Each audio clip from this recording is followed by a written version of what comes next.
Hello and welcome back to Hail to the Deadites. So once again, I've got more good Evil Dead news to share with you. It's the 16th of October today, so we're getting a little bit more into spooky season, so there's a little bit more Evil Dead stuff popping up, which is exciting because I love making videos for this channel and having Evil Dead content to share with you guys. So I thought we could sort of do what we did a couple videos ago and just go through this news and talk about it. I've got 4 things to share with you guys, so feel free to count along as I go through them. The first one is probably the biggest news, I would say. So if you remember last year, they added everyone's favorite groovy guy, Ash Williams, to Fortnite, which is quite an odd choice, but honestly respected for, you know, adding Ash or whatever. I think it's cool. Anyways, he's back in Fortnite on the Fortnite shop now. So if you missed out on him last year, you can go get him again.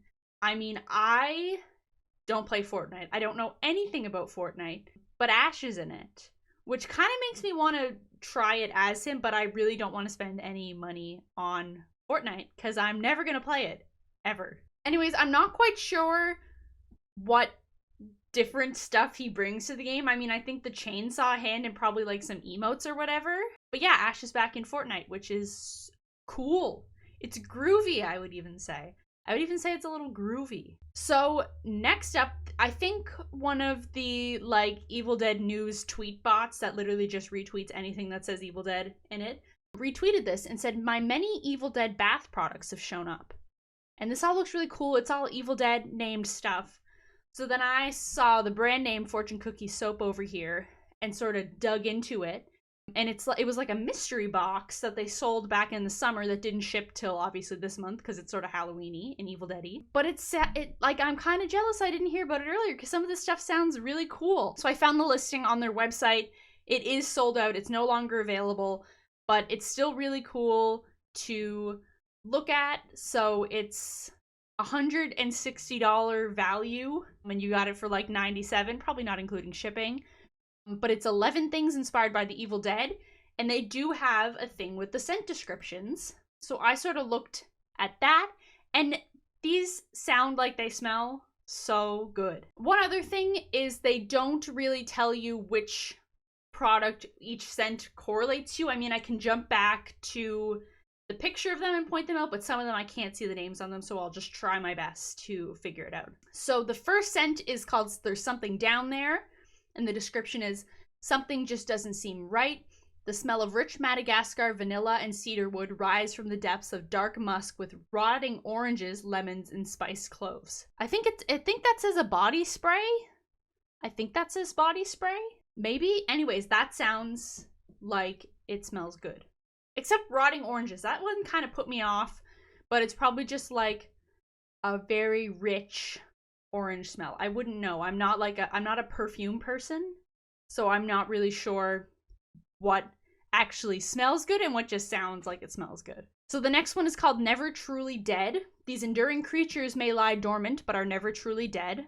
Wake up from your death-like slumber with invigorating sweet orange and bergamot, blended together with soothing grapefruit, lemon zest, tangerine, and creamy vanilla. Never Truly Dead is this. It looks like maybe a roll-on perfume or something. I don't know. It's hard to tell by the shape of the thing. And then also it's not like a clear photo of the front. But anyways, it sounds like it probably smells good. Then we've got One by One We Will Take You. Why have you disturbed our sleep, awakened us from our ancient slumber?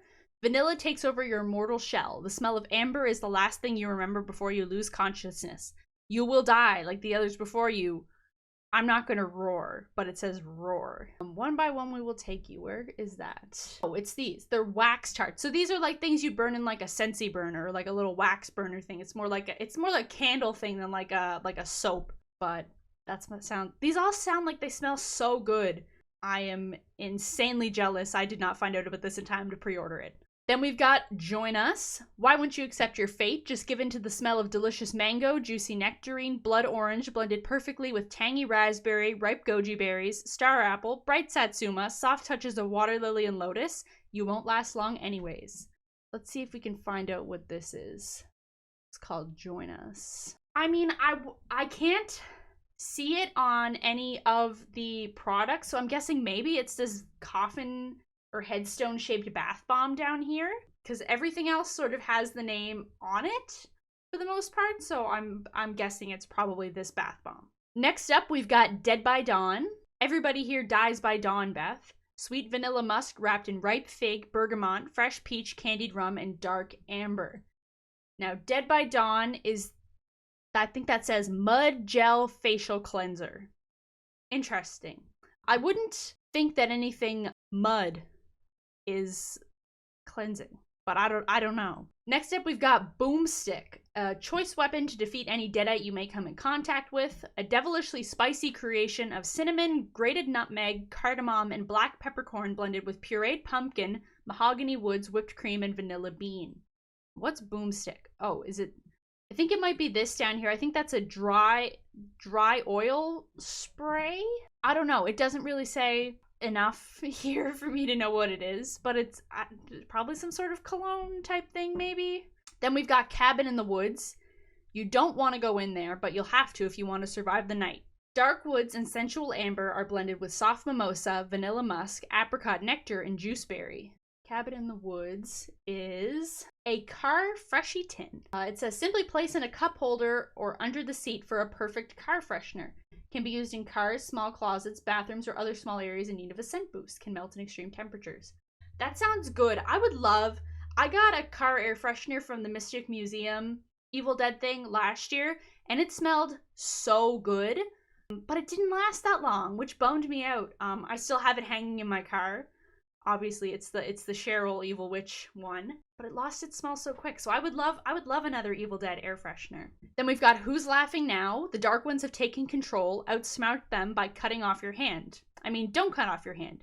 Just use this instead. The sweetness of mandarin oranges, papaya, and pineapple flower are sweetened with rich honeycomb, red beets, sweet musk, and vanilla sugar. What? Who's Laughing Now? Goat milk and honey cream. This is probably some type of lotion, I would assume, because it talks about hands. It's probably a hand lotion. Then we've got Creepy Crawlies. When you've got to kill all those creepy crawlies, use the power of inviting apple and pear notes intertwined with minty patchouli and sweet magnolia blooms, while moss and warm musk enhance this creepy blend. Now, Creepy Crawlies is an exfoliating bar soap. So it's soap with some stuff in it to get the dry skin off ya. I feel like I'm a beauty guru right now and not a Evil Dead podcaster. Then we've got Gimme Some Sugar Baby. Someone should slap some sense into you. A sensual blend of heavy cognac and groovy sweet apricots. It's a restorative hair mask. I could use that. I have weird hair texture, dryness thing. I don't know. God, once again, I really wish I had gotten this. Fortune Cookie Soap. I will do a whole sponsored episode for you if you send me this. I will do a whole episode. I will do an unboxing. I will do a fucking anything to get my hands on this. And then the last scent is Come Get Some. I'll swallow your soul. Warm spices take over your body with fresh cedarwood, vanilla tonka, jasmine petals, smooth sandalwood, amber musk, and sweet cocoa butter. Remember, shop smart, shop S-smart. Okay, I messed that up. Come Get Some is the restorative hair mask. Gimme Some Sugar Baby is a sugar lip scrub. I did not have my reading brain on. I did not have my comprehension brain on. I don't know why I mixed those two up. But anyways, this is super cool. Wish I had got my hands on it. It comes with, I think this is a sticker here. And they sort of did their own play on like an S-Mart bag. And then there's a keychain here that says Groovy. It's a chainsaw. I love it. Fortune Cookie Soap, please sponsor me. Please send me this. And I will literally talk everyone's ear off about it, because I'm sure it's great. So next up, I've done, I think, 2 videos on Evil Dead props being auctioned, but it looks like there is another one coming up soon, London 2023. This is off of propstoreauction.com. It looks like the auction is taking place November 9th. They've got 3 Evil Dead items, 2 from Evil Dead 2 and then 1 from Ash vs. Evil Dead. So I thought I would go through them and put them on your radar if you're interested in that. The first one, this is probably the coolest. This is Ash's chainsaw blade from the alternate opening to the movie. There's some pictures here. Actually, I do think this picture here is a picture at the Mystic Museum Evil Dead exhibit, because I do remember Chris showing this picture in one of the episodes we did where he was talking about having gone to the exhibit at the Mystic Museum. I'm trying to remember if I've seen this alternate opening. Ash's chainsaw blade for an alternate opening for Sam Raimi's Evil Dead 2. Ash used his chainsaw to cut off his possessed hand. The saw blade was used for an alternate opening that did not make it to the final cut, in which Ash was introduced in silhouette with the saw blade, which required a more exaggerated appearance. Footage from that opening is available here. Why don't we take a peek at that?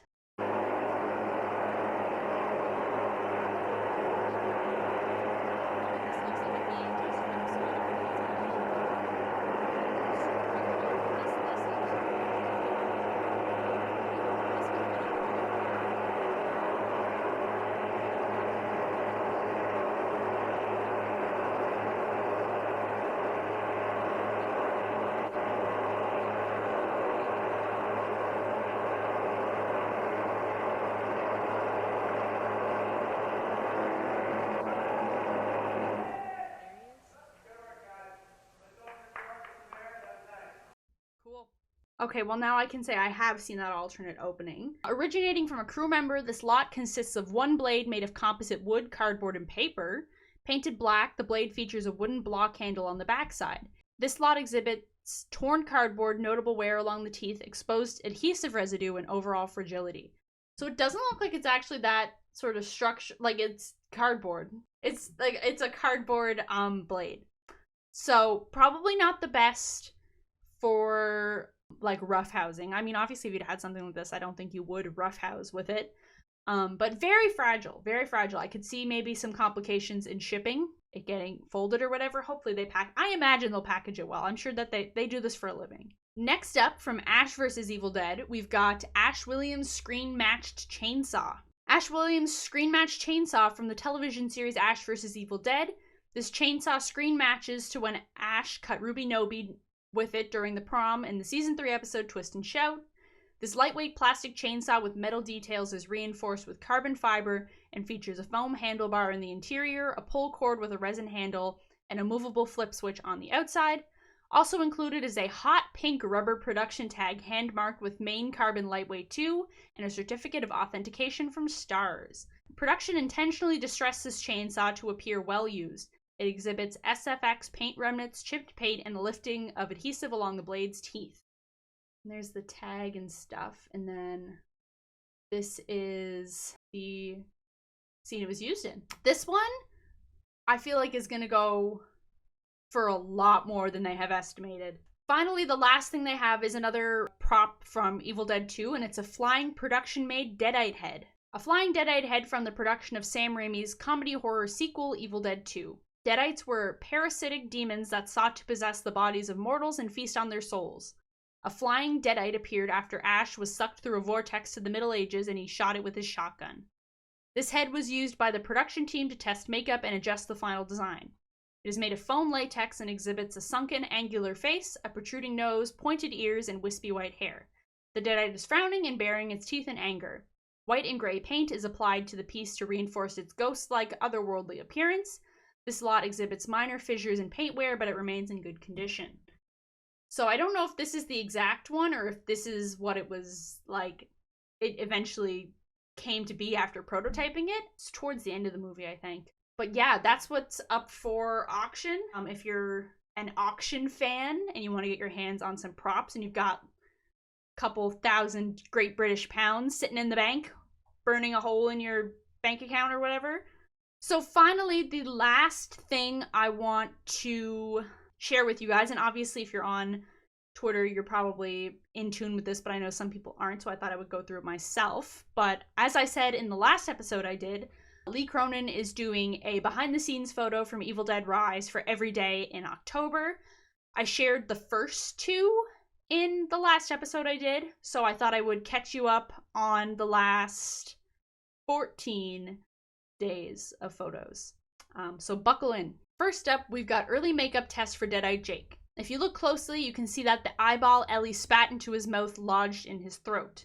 I toyed with a beat where we could see the eyeball looking around under the flesh, but it just couldn't fit in amongst the rest of the madness. That looks really cool, actually. You can see the eyeball sort of like where that hoodie thing is, where the string would go, right above it. That would have been really cool, but yeah, that would be hard to like juxtapose in with all the craziness and stuff. Next photo, we've got the awesome Gabby Eccles leaving her grubby Deadite paw print on my white Stan Smiths, just revenge after what she went through in that kitchen. I'm pretty sure at the end of filming, Lee Cronin had posted a photo of these like white shoes he bought to wear during production. Like they're completely red from all the fake blood and stuff on set. So I'm guessing that this is probably the beginning of that. Next up, we've got This Is One Way to Respond to Being Stabbed in the Arm. And it's the actor who played Danny with the knife in his arm, obviously from that big confrontation scene in the movie. Then we've got Maggot Mommy and her doppelganger making sure their manicures are identical. So this is Alyssa Sutherland and her stunt double, probably just checking for continuity there. Then we've got Two Bloody Superstars, and that's Beth and Cass, the actresses that play them, in the elevator, probably after they fall out and get all covered in blood and stuff. They're probably just posing in there, maybe. Then this is Teresa from the opening of the movie. It says, anyone suffering from a post-weekend Sunday headache may want to check their concerns. This is probably after she gets scalped. I really hope we don't get demonetized for this, because there's a lot of gore in these. Then we've got the blood streaks on the wall were known as Scott's angel wings. He sure didn't go to heaven, though. Having said that, Taiwana, who played Scott, was an absolute angel on set. We've got one of the kids here. I think that Jake that I showed in that first photo, I think this is his little brother. I think they're the ones that come to the door to ask Bridget to watch Nightmare on Elm Street with them. Then we've got some minor blood spillage. That's someone's arm on the ground. I think that's Mr. Fonda there. So I think it's Mr. Fonda's arm, maybe. Then we've got Gives a Kiss. This is when Ellie is attacking, I can't remember his name, but one of the neighbors, the one that wants to pray after Ellie dies.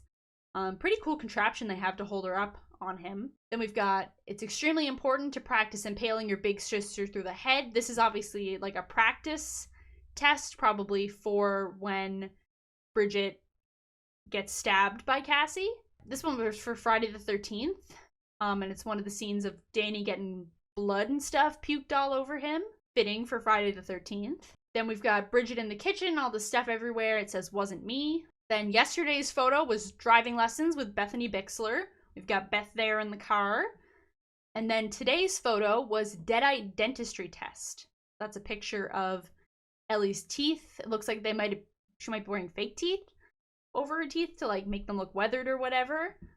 But yeah, that's where we're at so far in that. We've got another 15 days worth of photos. So next video I will definitely cover some more and get caught up. But that is all I have to cover on today's episode. So make sure to like, share, and subscribe if you enjoyed the video. Let me know down in the comments what you thought of like Ash being back in Fortnite, that like bath product set, the auction stuff, or any of this Twitter behind the scenes photo thing. We'll just have our usual little conversations down in the comments. But yeah, that's going to be it for today. So thank you so much for watching and stay groovy.